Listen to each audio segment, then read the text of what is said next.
ദൈവ തിരുനാമത്തിന് മഹത്വമുണ്ടാവട്ടെ. Bible reading പ്രോഗ്രാമിൽ സംബന്ധിക്കുന്ന ഏവർക്കും കർത്തൃനാമത്തിൽ സ്നേഹവന്ദനം. ഇന്നലെ നമ്മൾ ഉൽപ്പത്തി പുസ്തകം 6-ാം അധ്യായം, ഭൂമിയിൽ പാപം പെരുകയാൽ ദൈവം ഭൂമിയെ നശിപ്പിക്കുവാൻ വേണ്ടി തീരുമാനിക്കുകയും മനുഷ്യനെ സൃഷ്ടിച്ചതിൽ ദൈവം ഏറെ ദുഃഖിക്കുകയും ചെയ്യുന്നതായ സാഹചര്യം നമ്മൾ കാണുന്നു. ഭൂമിയിലുണ്ടാകുന്ന എല്ലാ നാശത്തിനും അടിസ്ഥാന കാരണമായി വേദപുസ്തകം ചൂണ്ടിക്കാണിക്കുന്നത് മനുഷ്യന്റെ പാപമാണ്. ഇതിനു മുൻപ് 4-ാം അധ്യായത്തിൽ നമ്മൾ കണ്ടു, കായീൻ ഹാബീലിനെ കൊന്നപ്പോൾ ആ രക്തം കുടിച്ച ഭൂമി പ്രതികാരദാഹിയായി അവനോട് പ്രതികരിക്കും.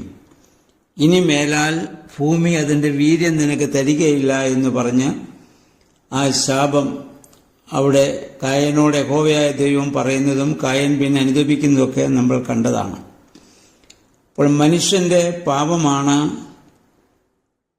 ഈ പ്രകൃതിയിലുണ്ടാകുന്ന മനുഷ്യന്റെയും ജീവജാലങ്ങളുടെയും നാശത്തിന് കാരണമായി പലപ്പോഴും തീരുന്നത് എന്നുള്ള ആ ദൈവശാസ്ത്രപരമായ ചിന്ത വിശുദ്ധ ബൈബിളിൽ നിന്ന് നമുക്ക് ലഭിക്കുന്നുണ്ട്.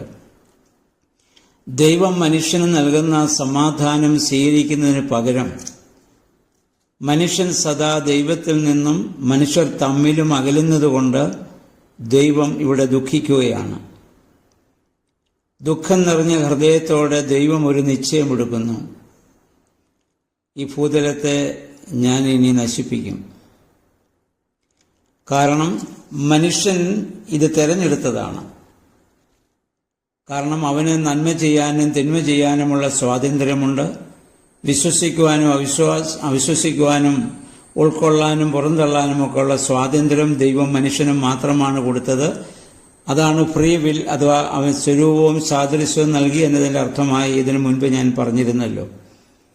ഇതാരും വരുത്തുന്നതല്ല, മനുഷ്യൻ മനഃപൂർവ്വം വരുത്തുന്നതായ ചില പ്രവർത്തനങ്ങളാണ് ഈ പ്രപഞ്ചത്തിൻ്റെ നാശത്തിന് മുഖാന്തരമായി പലപ്പോഴും സംഭവിക്കുന്നത്. അതിൻ്റെ ശിക്ഷ അവൻ മാത്രം സ്വീകരിച്ചെങ്കിലേ മതിയാവുകയുള്ളൂ.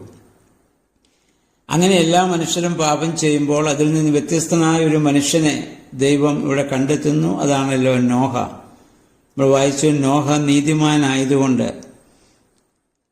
യഹോവയായ ദൈവം 7-ാം അധ്യായത്തിൽ നോഹയോട് പറയുന്നത്, സകല മനുഷ്യരിലും എൻ്റെ മുന്നിൽ നീതിമാനായി ഞാൻ നിന്നെ കാണുന്നുവെന്നാണ്. എന്താണ് നീതി? ആ പദത്തിനർത്ഥം ശരിയായ ബന്ധം പാലിക്കുന്നവനെന്നാണ്. അതായത് ഉടമ്പടിയുടെ ബന്ധത്തോട് വിശ്വസ്തതയുള്ളവൻ, അവനാണ് നീതിമാൻ. ദൈവത്തോടുള്ള ആ ഉടമ്പടിയും മനുഷ്യനോ അല്ലെങ്കിൽ ജീവജാലങ്ങളോടുള്ള ആ ഉടമ്പടിയും പ്രകൃതിയോടുള്ളതും അവൻ പാലിക്കുമ്പോഴാണ് അവൻ നീതിമാനായി മാറുന്നത്. നോഹയ്ക്ക് മറ്റുള്ളവരെ പോലെ ഇവിടെ പാപം ചെയ്യാമായിരുന്നു. എന്നാൽ അതിൽ നിന്ന് വ്യത്യസ്തനായി അദ്ദേഹം മാറി നിൽക്കുകയാണ്. അങ്ങനെ ആ നീതിമാനായ മനുഷ്യനെയാണ് ദൈവം ഇവിടെ കണ്ടെത്തുന്നത്. നോഹ നീതിമാൻ ആകാനുള്ള കാരണം 6-ാം അധ്യായത്തിൽ നമ്മൾ കണ്ടു. ആ തലമുറയിലെ നോഹയ്ക്ക് ദൈവത്തിൻ്റെ കൃപ ലഭിക്കാനും അല്ലെങ്കിൽ പട്ടകമണിയാനും നോഹയെ എന്തുകൊണ്ട് ദൈവം തെരഞ്ഞെടുത്തു എന്ന് ചോദിച്ചാൽ ആ തലമുറയിലെ നീതിമാനും ആയൊരു മനുഷ്യനായിരുന്നു, നിഷ്കളങ്കനുമായിരുന്നു. അവൻ ദൈവത്തോടൊപ്പം നടന്നു. നമ്മൾ നേരത്തെ ചിന്തിച്ചതാണത്. ദൈവികമായ കൽപ്പനയ്ക്ക് വിധേയമായി ദൈവത്തിൻ്റെ ഇഷ്ടം പ്രവർത്തിക്കാൻ മാത്രം ആഗ്രഹിച്ച് ജീവിച്ചതായ ഒരു മനുഷ്യനാണ്. അവനോട് പറയുന്നത്, എല്ലാ മൃഗങ്ങളിൽ നിന്നും ശുദ്ധിയുള്ളത് 7 വീതം, ശുദ്ധിയില്ലാത്തത് 2 വീതം. ശുദ്ധിയില്ലാത്തതിന് 2 വീതം ആണും പെണ്ണുമായി കയറ്റുക. കാരണം ജലപ്രളയത്തിന് ശേഷം ഈ ഭൂമിയിൽ ഇനി ആ വംശം നിലനിൽക്കുന്നതിന് വേണ്ടി ശുദ്ധിയുള്ള മൃഗങ്ങളെ ആവശ്യപ്പെടുന്നത് യാഗം കഴിക്കുന്നതിന് വേണ്ടിയാണെന്ന് ജലപ്രളയത്തിന് ശേഷം നോഹ പട്ടകത്തിൽ ഇറങ്ങി ആദ്യം ചെയ്യുന്നത് ഈ മൃഗങ്ങളിൽ ശുദ്ധിയുള്ളതിനെ യാഗം കഴിക്കുന്നതായി ഇനി അടുത്ത അധ്യായങ്ങളിലേക്ക് വരുമ്പോൾ നമുക്ക് കാണാൻ പറ്റും. അതിനാണ് ദൈവം നോഹയോട് പറയുന്നത്, അങ്ങനെ ശുദ്ധിയുള്ളത് 7 വീതവും ശുദ്ധിയില്ലാത്തത് 2 വീതവും നീ പട്ടകത്തിൽ നീ കയറ്റണം. നോഹ യഹോവയുടെ കൽപ്പന ഇവിടെ അനുസരിക്കുകയാണ്.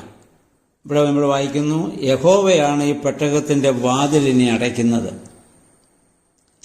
നോഹ അകത്ത് കയറി, സകല ജീവജാലങ്ങളും വന്ന് കയറി, യഹോവ വന്ന് ആ പെട്ടകത്തിന്റെ വാതിൽ ഇവിടെ അടയ്ക്കുകയാണ്.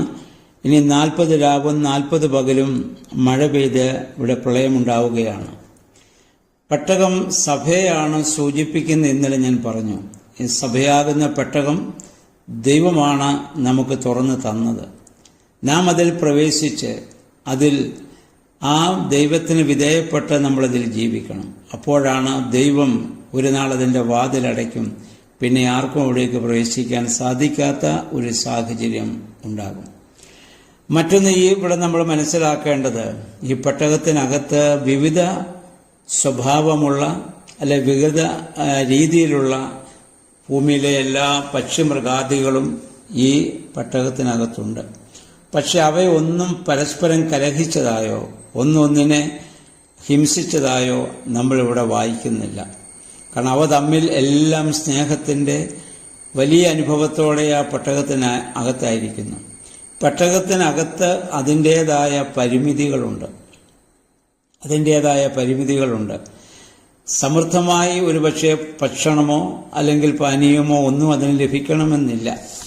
പക്ഷേ ഈ 150 ദിവസം ഇവിടെ ഉണ്ടല്ലോ മഴ പെയ്തു. അതിനുശേഷം ഏകദേശം കുറേ നാളുകൾക്ക് ശേഷമാണല്ലോ ഈ പെട്ടകം പിന്നെ അതിൻ്റെ വാതിൽ തുറക്കുന്നതും ഭൂമിയിലേക്ക് ഇറങ്ങാൻ സാധിക്കുന്നതും. അതുവരെ അവയ്ക്ക് ഭക്ഷണമില്ലാതെ തന്നെ അവിടെ ജീവിക്കുവാനുള്ള കൃപ, ശക്തി യഹോവയായ ദൈവം അവയ്ക്ക് അവിടെ നൽകുകയാണ്. ഭക്ഷണമില്ലാതെ തന്നെ അത്രയും ദിവസത്തെ ഭക്ഷണം അവിടെ ശേഖരിച്ചതായി അങ്ങനെ നോഹയോട് പറഞ്ഞതായോ നോഹ ശേഖരിച്ചു വെച്ചതായോ നമ്മൾ കാണുന്നില്ല. അതാണ് ദൈവത്തോടൊപ്പമായിരിക്കുമ്പോൾ ശാരീരികമായ ഒന്നും നമ്മളെ അലട്ടുകയില്ല എന്നുള്ളതാണ്.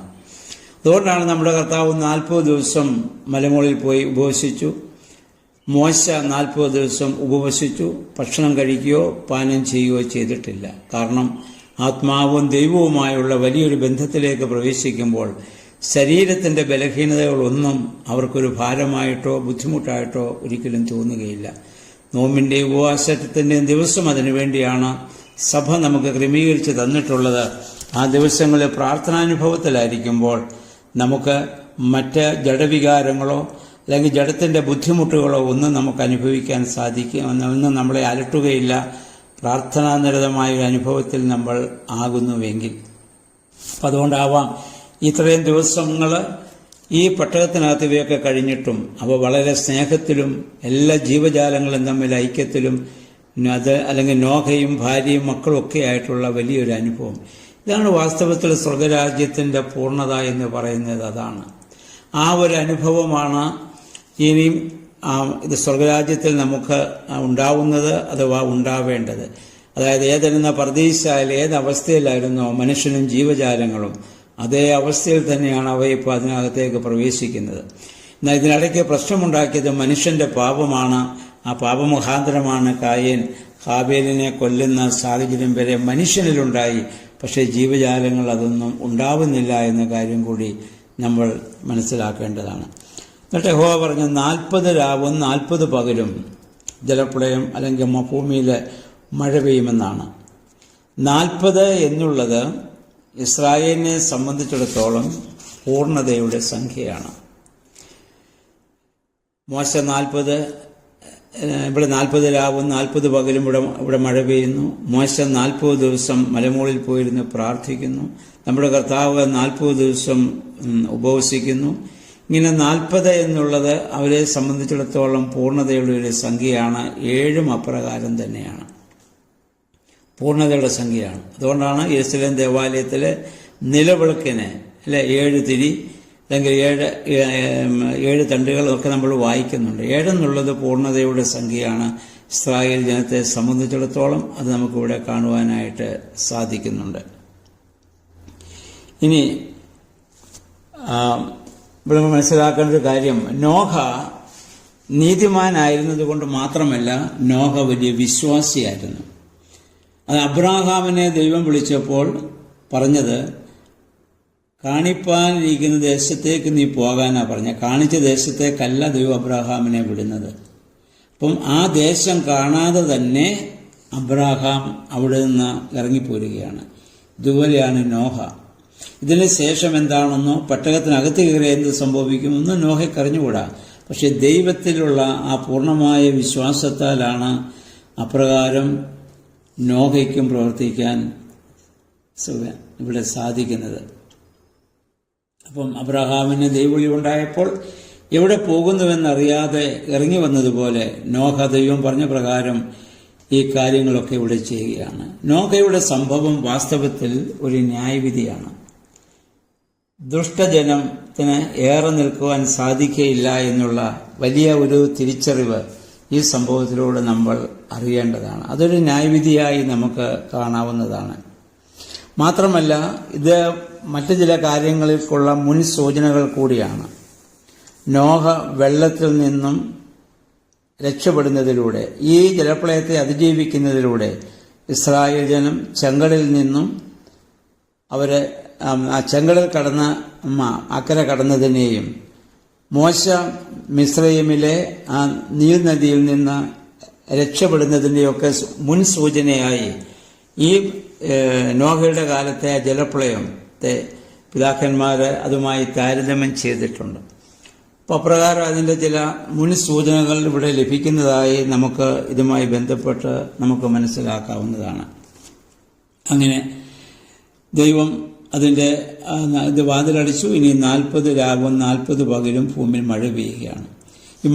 ഈ വെള്ളം എങ്ങനെയാണ് പൊങ്ങുന്നത്? ഒന്ന്, ഭൂമിയിൽ നിന്നുള്ള ഉറവകളിൽ നിന്ന് വെള്ളം മുകളിലേക്ക് വരുന്നു, മുകളിൽ നിന്ന് വെള്ളം താഴേക്ക് വരുന്നു. ഇവിടെ നമ്മൾ വായിക്കുന്നു, ദൈവം ആകാശത്തിൻ്റെ കിളിവാതിലുകൾ തുറന്നുവെന്നാണ്.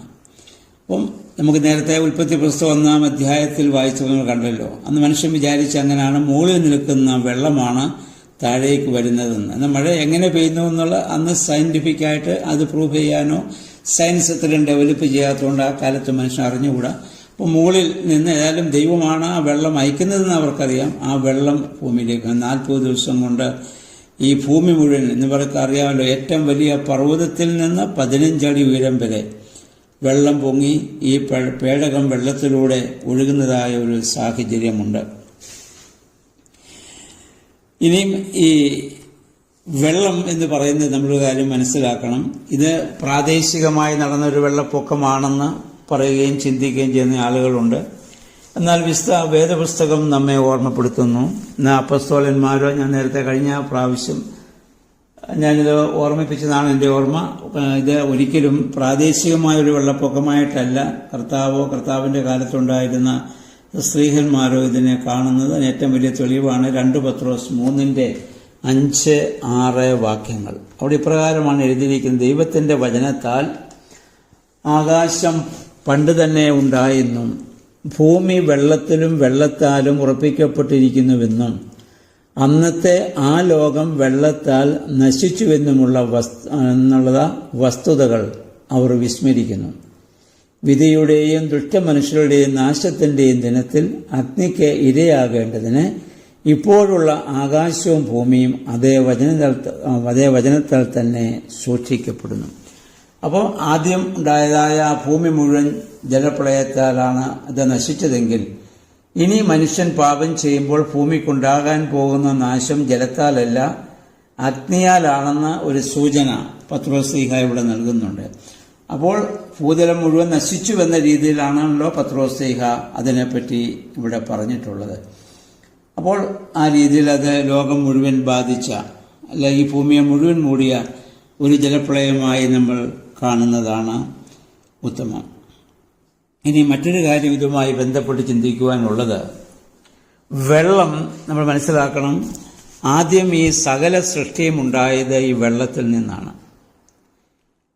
വെള്ളത്തിന്മേൽ, ആഴത്തിന്മേൽ ദൈവത്തിൻ്റെ ആത്മാവ് പരിവർത്തിച്ച് അവിടെ ഉണ്ടാവട്ടെ എന്ന് പറഞ്ഞാണ് സകല സൃഷ്ടിയും രൂപപ്പെടുന്നത്.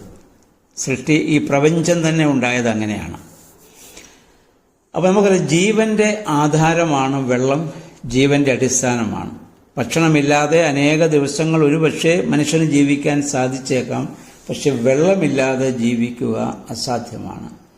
എല്ലാ സൃഷ്ടികൾക്കും എല്ലാ ജീവജാലങ്ങളുടെയും അടിസ്ഥാന ഘടകമാണ് ജലം എന്നുള്ളത്. ഇവിടെ എന്താണ് സംഭവിക്കുക? ജീവഹേതുവായ വെള്ളം ഇവിടെ നാശഹേതുവായി മാറുകയാണ്. ജീവഹേതുവായ വെള്ളം നാശഹേതുവായി മാറുന്നു. കാരണം മനുഷ്യന്റെ പാപമാണ്. ഇപ്പൊ ജീവഹേതുവായ ഏതൊരു വസ്തുവിനെയും നാശഹേതുവാക്കുന്നത് മനുഷ്യന്റെ പാപമുഖാന്തരമാണെന്നുള്ള വലിയൊരു ദൂത് ഇതിൽ നിന്ന് നമുക്ക് ലഭിക്കുന്നുണ്ട്. അപ്പോൾ ഏത് വെള്ളത്തിൽ നിന്നാണോ ഈ പ്രപഞ്ചവും മറ്റ് ജീവജാലങ്ങളൊക്കെ ഉണ്ടാവുന്നത്, അതൊക്കെ ഇനി നാശഹേതുവായിട്ട് ഇനി മാറാൻ പോവുകയാണ്. ഇന്ന് 2-ാം അധ്യായത്തിൽ കണ്ടു, ഭൂതലത്തെ അനുഗ്രഹിച്ച് ഏതെന്ന പർദീസായ ദൈവം സ്ഥാപിക്കുന്നു. ഭൂതലത്തിൽ നിന്ന് മഞ്ഞു പൊങ്ങി ആ നനവ് ഭൂതലത്തെയൊക്കെ അവിടെ നിലനിർത്തി. അതേ വെള്ളം ഇന്ന് നാശഹേതുവായിട്ട് മാറുകയാണ്. അപ്പം അനുഗ്രഹം ആകുന്നതൊക്കെ നാശഹേതുവായി മാറാനുള്ള അടിസ്ഥാന കാരണം മനുഷ്യന്റെ പാപം വർദ്ധിക്കുന്നു എന്നുള്ളതാണ്. ഇതുമായി ബന്ധപ്പെട്ട് പരിശുദ്ധ സുറിയാനി സഭയുടെ മാമോദീസ അഥവാ സ്നാന ശുശ്രൂഷയിൽ വെള്ളത്തിന്റെ ശുദ്ധീകരണമായിട്ടുള്ള ഒരു വലിയ പ്രാർത്ഥനയുണ്ട്, ഒരു വലിയ ശുശ്രൂഷയുണ്ട്. മാമോദീസ തൊട്ടടുത്ത് പുരോഹിതൻ ചെന്ന് നിന്ന് അതിൽ വെള്ളം ഒഴിച്ച് അതിന്മേൽ നടത്തുന്ന പ്രാർത്ഥനയുണ്ട്. അവിടെ എന്താ സംഭവിക്കുക? ജലാശയത്തെ വെള്ളത്തെ യോർദാനിലെ കർത്താവ് ഇറങ്ങി ശുദ്ധീകരിച്ച വെള്ളമാക്കി നമ്മൾ അവിടെ മാറ്റുകയാണ്. കാരണം ജലത്തിൽ അശുദ്ധാത്മാക്കൾ, മനുഷ്യന്റെ പാപം മുഖാന്തരം അശുദ്ധാത്മാക്കൾ ഇപ്പോഴും ഒളിച്ചു നിൽക്കുന്നു. അതുകൊണ്ട് നമുക്കറിയാം, ഗദരാദേശത്ത് വെച്ച് കർത്താവിന്റെ പരിശുദ്ധ ശുശ്രൂഷയുടെ നാളുകളിൽ ഗദരാദേശത്ത് വെച്ച് കർത്താവ് ഒരു ഭൂതബാധനെ സൗഖ്യമാക്കുന്നുണ്ട്. സൗഖ്യമാക്കി ആ ഭൂതത്തെ പുറത്താക്കിയപ്പോൾ ഭൂതം പറഞ്ഞു, നീ ഞങ്ങളെ നശിപ്പിക്കരുത്. അപ്പോൾ കർത്താവ് ചോദിച്ചു, ഞാൻ പിന്നെ നിങ്ങളെ എന്ത് ചെയ്യണം? പടുത്ത് കാണുന്ന പന്നിക്കൂട്ടത്തിൽ പോകുവാൻ ഞങ്ങളെ അനുവദിക്കുക. യേശു അനുവദിച്ചു. നമ്മൾ വായിക്കുന്ന, അവ ചെന്ന് പന്നികളിൽ പ്രവേശിച്ചു. പന്നികൾ കൂട്ടത്തോടെ കടലിൽ ചെന്ന് മുങ്ങിച്ചെത്തു. എന്ന് പറഞ്ഞാൽ അശുദ്ധാത്മാക്കളൊക്കെ വീണ്ടും അതേ വെള്ളത്തിലേക്ക് തന്നെ പോയി എന്നാണ് സൂചന. അതെങ്ങനെ പോയത്? അശുദ്ധ മൃഗമായ പന്നിയിൽ പ്രവേശിച്ച് അത് നേരെ വീണ്ടും ആ വെള്ളത്തിലേക്ക് തന്നെ പോയി.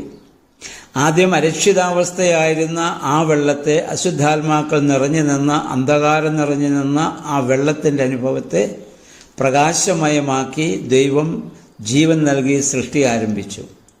അതേ വെള്ളത്തിലേക്ക് അശുദ്ധാത്മാക്കൾ വീണ്ടും തിരിച്ചു പോകുന്നു.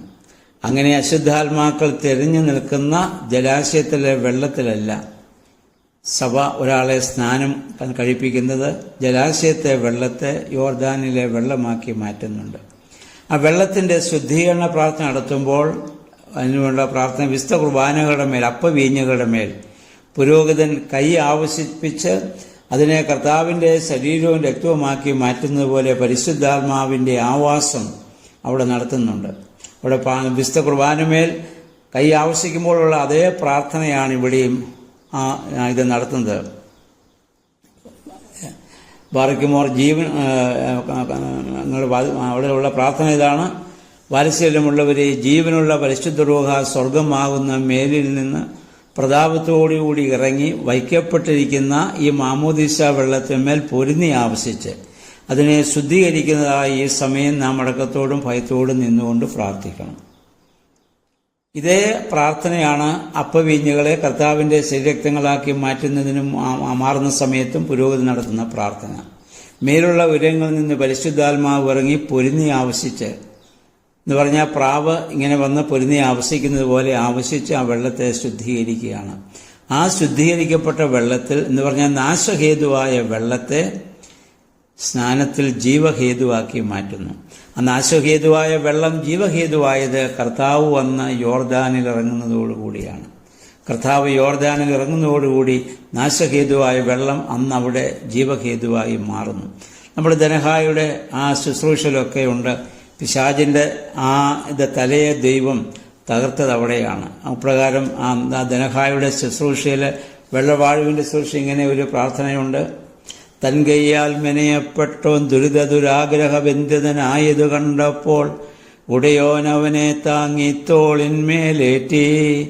യോർദാൻ നദിയിലെ ജലമതിൽ അവനുടെ മലിനത പോക്കി. ഏവം നിബിവജസ നിബദിതനാം ആദാമിൻ രൂപത്തിനു നവ്യത നൽകി. ഇവിടെ പറഞ്ഞതാണ്, തൻ കൈയാൽ മെനയപ്പെട്ടവൻ, അതാദ്യം മനുഷ്യൻ ആദം, തൻ്റെ കൈയാൽ മെനയപ്പെട്ടവൻ ദുരിതാഗ്രഹ ബന്ധിതനായത് കണ്ടപ്പോൾ ഉടയോൻ അവനെ താങ്ങി തോളിന്മേലേറ്റി. യോർദാൻ നദിയിലെ ജലമതിൽ അവനുടെ മലിനത പോക്കി. ഏവം നിജവചസാം നിബദിതനാം ആദാമിൻ രൂപത്തിന് നവ്യത നൽകി. കർത്താവ് ആദമിനെ തോളിലേറ്റി യോർദാൻ നദിയിലിറങ്ങി അവൻ്റെ രൂപത്തിന് നവ്യത നൽകി, അവനെ പുതിയ സൃഷ്ടിയായി രൂപാന്തരപ്പെടുത്താൻ ഉള്ള ശ്രമം എന്ന് പറഞ്ഞാൽ അവിടെ എന്താ സംഭവിച്ചത്? യോർദാൻ മുതൽ കാൽവറി വരെ നീണ്ടു നിൽക്കുന്ന യേശുവിൻ്റെ 3.5 വർഷത്തെ ആ കാലഘട്ടത്തെ പ്രവർത്തനമാണ് ആദമിന് പുതിയ രൂപം നൽകിയത്, പുതിയ സൃഷ്ടിയായി അവനെ വീണ്ടും രൂപാന്തരപ്പെടുത്തുവാൻ കാരണമായിട്ട് തീർന്നത്. അത് ആ വെള്ളത്തിലാണ് അതിൻ്റെ